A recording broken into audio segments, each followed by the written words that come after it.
Hey Bear Buddies, thanks for joining me for another edition of Furberries Fables. If you enjoy it, please drop a like on the video, and if you really enjoy it, please consider subscribing if you haven't already done so. Thanks very much, and I hope you enjoy the story.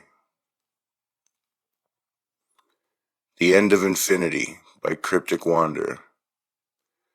The sun will be darkened and the moon will not give its light. The stars will fall from the sky and the powers of the heavens will be shaken. Mark 13:25. It was getting late in the evening, that part of dusk where the last hangnail of sun gets swallowed by the night, fading into perfect darkness.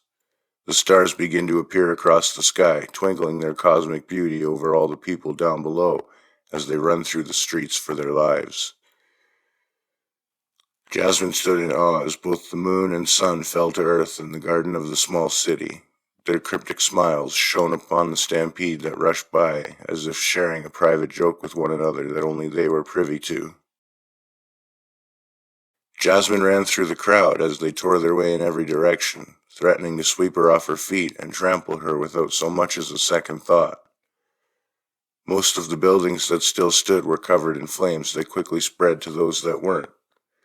She ran over to one of the buildings that still stood and went up the wooden steps. The door was unlocked and she threw herself in, slamming it shut behind her. She lay against it, breathing heavily while wiping the sweat from her face. She was surprised to see her family. Her older sister lay on the floor, much younger than she should have been, crying with her mother. Her father, who had died a grisly death from stomach cancer, worked an old television with a rotting fist, yelling, "Shit!" as he couldn't get anything but static. If they noticed Jasmine, they didn't say. She was about to ask what was happening when the rumble began, soft at first, but then the windows started rattling. It grew until it shattered the glass, and anything that wasn't nailed down was toppled to the floor. Outside, a huge wall of flames stretched towards them, swallowing everybody on the street. Bright yellow light filled the room as she backed up and the walls imploded.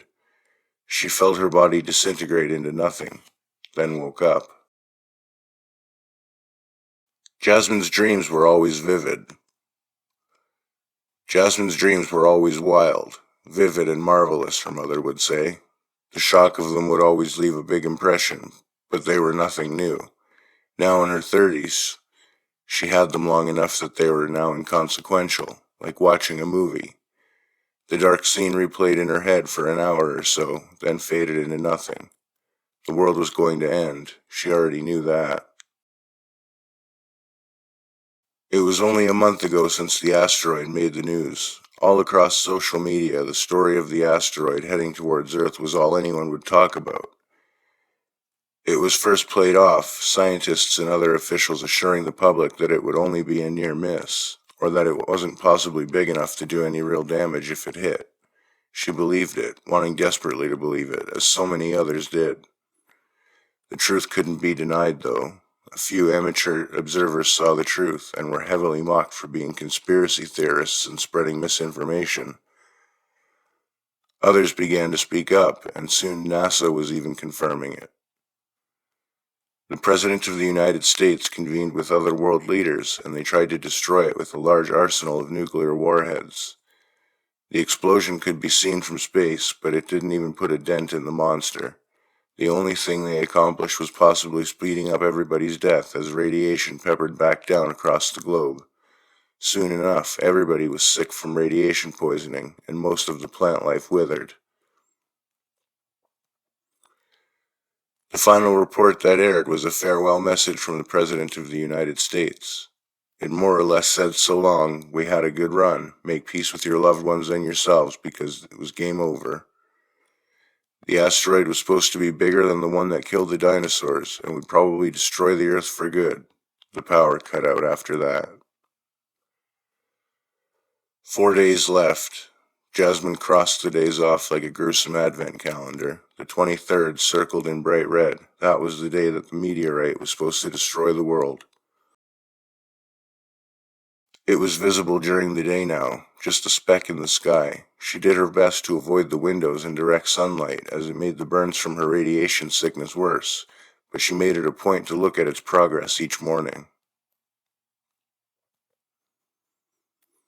Most of the people in her apartment complex were gone. It was the way she preferred it, as people usually lead to problems and disappointment. There was still a handful, though, which she was thankful for, especially Chris. He was an older fellow who lived a few doors down. Even before the disaster, the two of them would get together once in a while for a game of cribbage. He was a sweet man with a great sense of humor.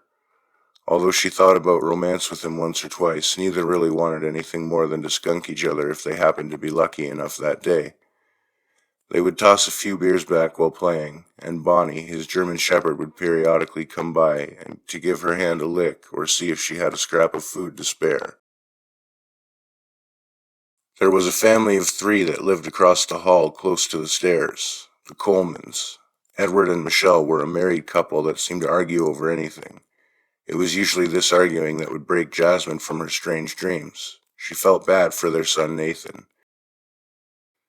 He was a bright 9-year-old who always looked much sadder than a boy his age should. There was nobody his generational bracket around anymore, and whenever his parents caught Jasmine trying to talk to him, they would hurry him inside while shooting her a dirty look. Old Mrs. Breyer lived next to the family. She was a quiet old woman that usually kept to herself. It seemed like everyone did these days. Chris once told her that both her husband and her kids died in a bad car accident. He was drinking and must have overcorrected, sending the car off of a small cliff.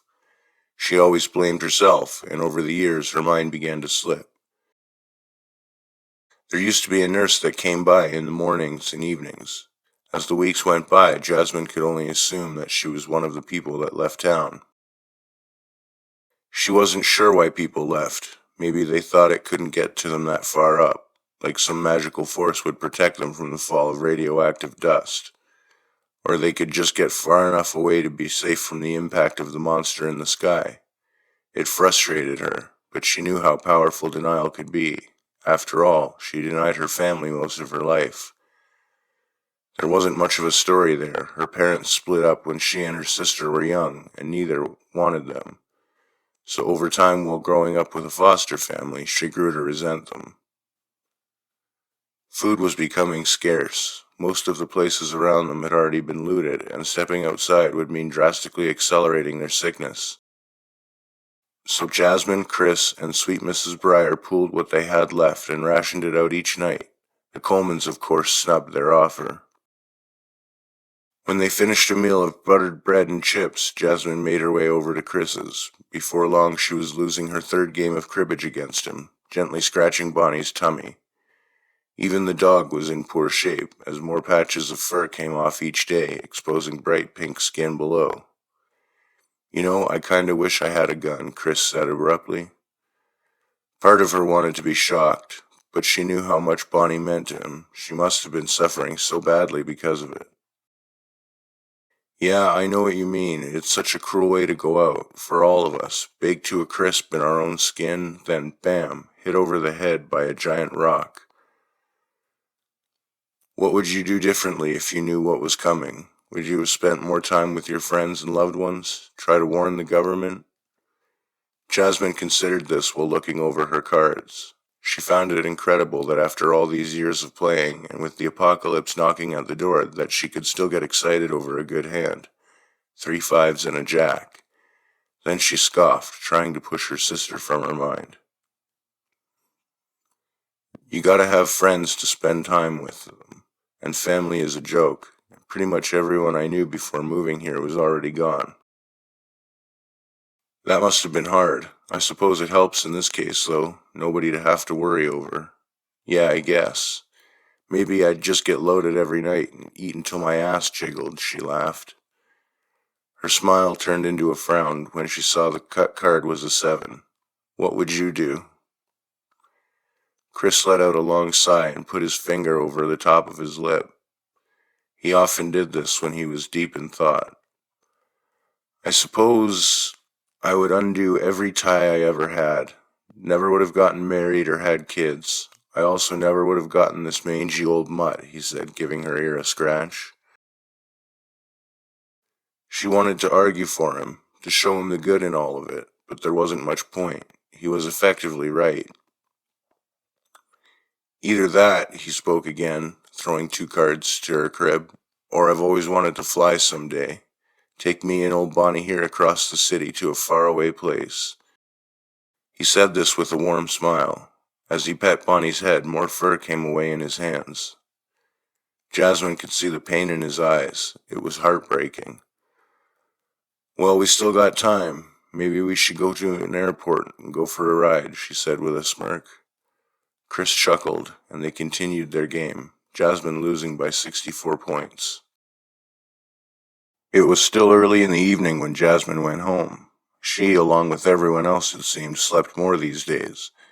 The sickness that ran its course took a lot out of them, not that there was much else to do anyway.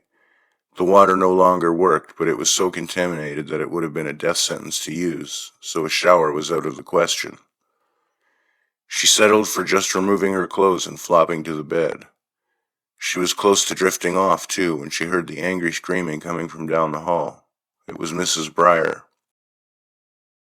Frustrated, she threw her dirty, blood-spotted clothes back on and went out to the hall.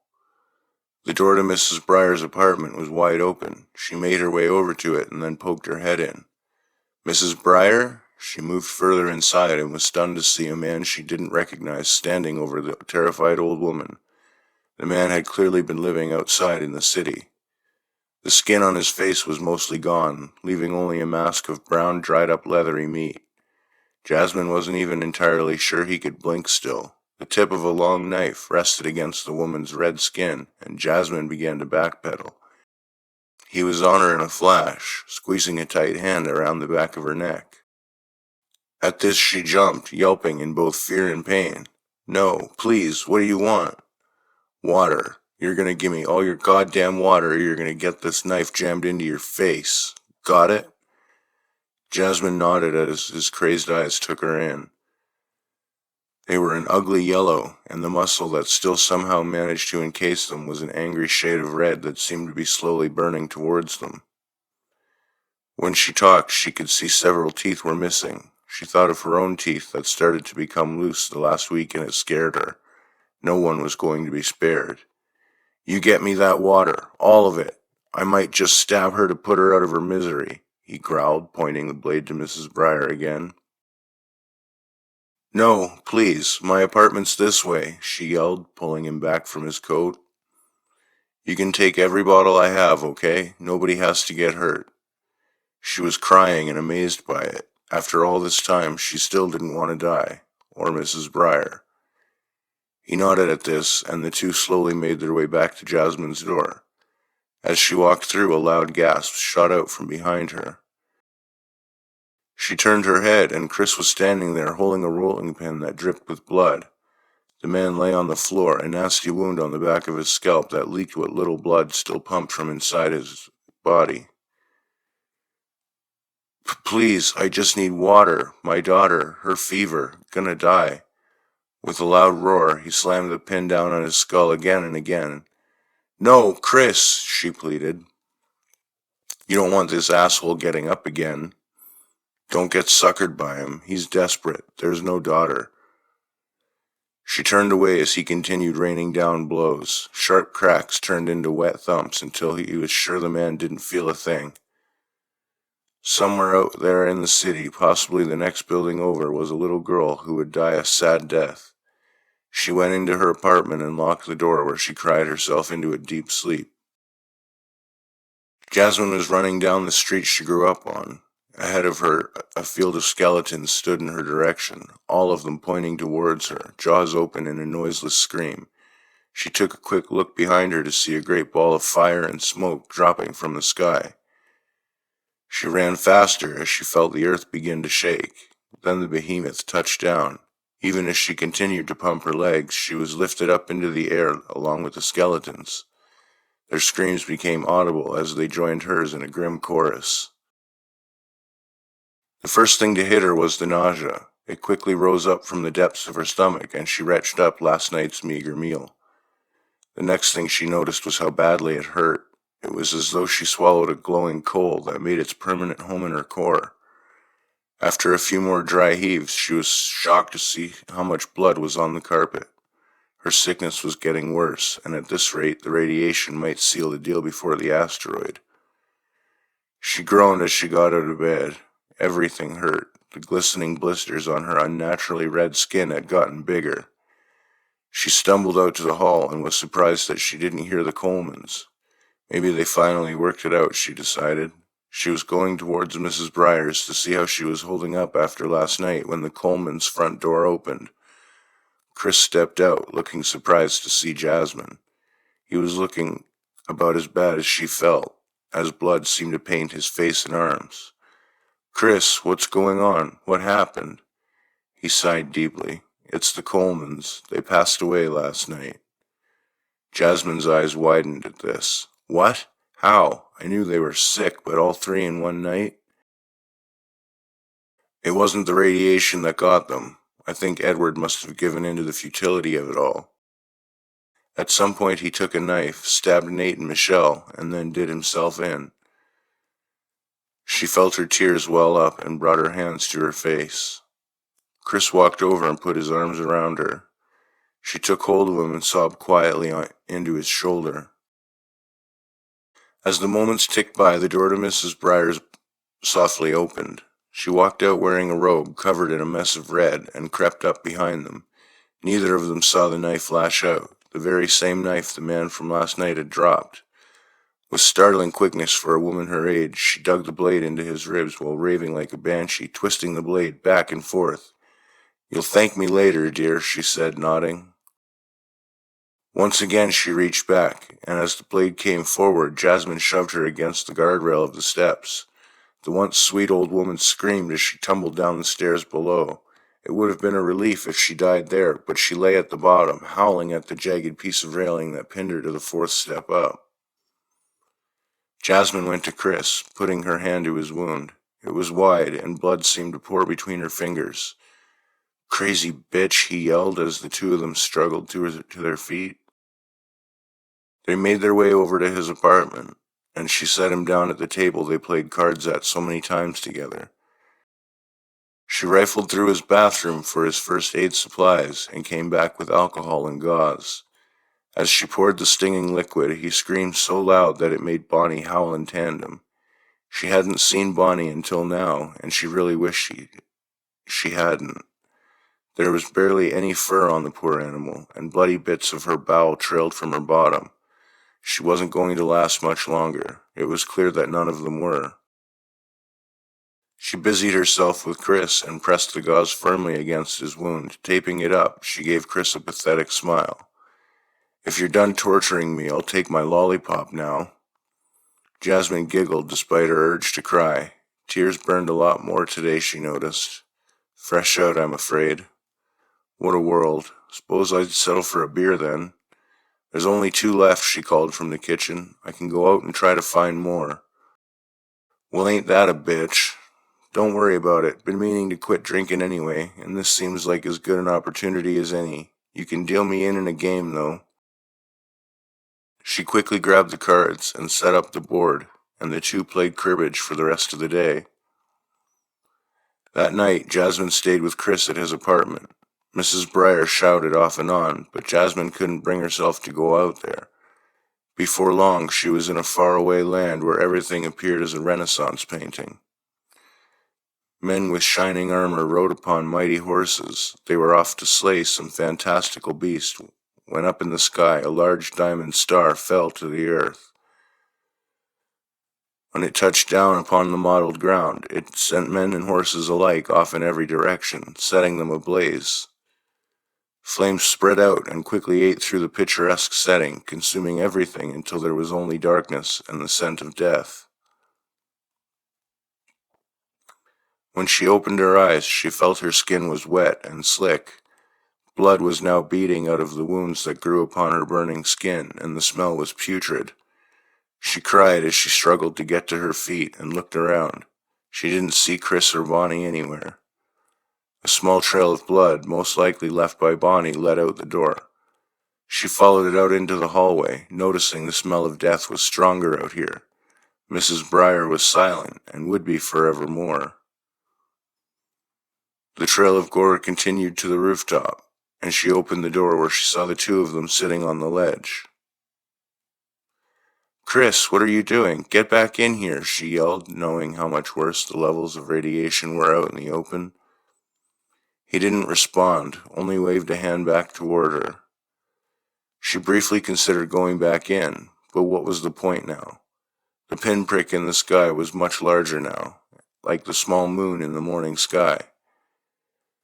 The sunlight made her already fiery skin burn even hotter, but still she walked out toward her old friend. "Chris?" "Jasmine," he replied, half turning to her. "Oh my God. Chris," she cried. His exposed face and arms had the appearance of a rotting corpse. Nose, ears, and lips were mostly gone, and as he tried in vain to pet his dog, it was obvious now he was blind. Bonnie was just as bad. "How long have you been up here?" "We came out last night. Didn't think it would be this bad. Doesn't matter. We still get to fly at least once." He chuckled painfully. "If you stay till the end, give the big rock a kick in the ass for me, eh?" Before she had time to react, he leaned his ruined body forward and went off the side of the roof. He pulled Bonnie with him, and she heard the sickening thuds below. She couldn't bear to look, and she ran back to her apartment, now the only person left. Her condition was already bad, but the time she spent on the roof did her no favors. She slept off and on the rest of the day thinking about Chris. She thought about her neighbors, how she would never see anyone again. She thought about the man who would kill just to get his daughter some water. Then she thought about her own family. She found that as much as she denied them in her life, as much as she tried to block them out, she missed them deeply and wanted nothing more than to be with them one last time. Mercifully, no dreams haunted her that night. When she awoke on the final day, she had to unstick the blanket from her skin.